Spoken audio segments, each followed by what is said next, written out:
Inilah polisi paling jujur yang pernah ada di Indonesia, namun ia berakhir dicopot jabatannya.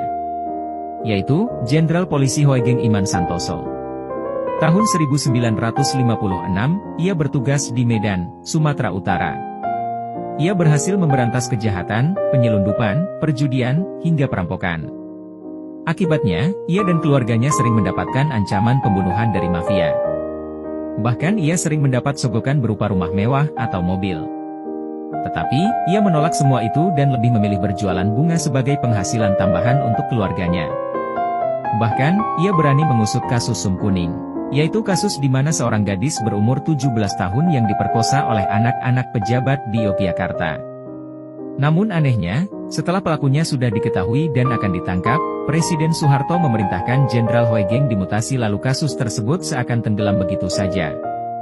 Tak gentar dengan pemerintahan yang korup, Jenderal Hoegeng tetap berani memegang prinsipnya sebagai polisi jujur. Salah satu kasus besar yang ia tangani adalah kasus penyelundupan mobil mewah di Pelabuhan Tanjung Priok di tahun 1969.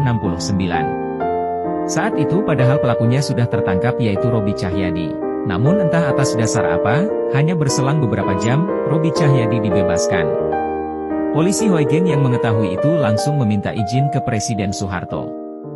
Saat ia hendak mengunjungi kediaman sang presiden, tiba-tiba ia melihat Robi Cahyadi yang baru keluar dari rumah sang presiden. Ternyata Robi dan Soeharto memiliki hubungan yang dekat. Hingga akhirnya di tahun 1971, jabatannya sebagai Kapolri dicopot dengan alasan permajaan. Padahal kala itu yang menggantikan justru umurnya lebih tua dibanding Jenderal Hoegeng. Setelah itu, ia mempertanyakan alasan dibalik dicopotnya jabatan sebagai Kapolri kepada Presiden Soeharto. Namun, sang presiden hanya berkata bahwa sudah tidak ada tempat untuknya di Indonesia, dan ia ditawarkan jabatan sebagai duta besar di Belgia. Namun dengan tegas beliau menolak tawaran itu. Sejak saat itu, status kewarganegaraannya dicabut.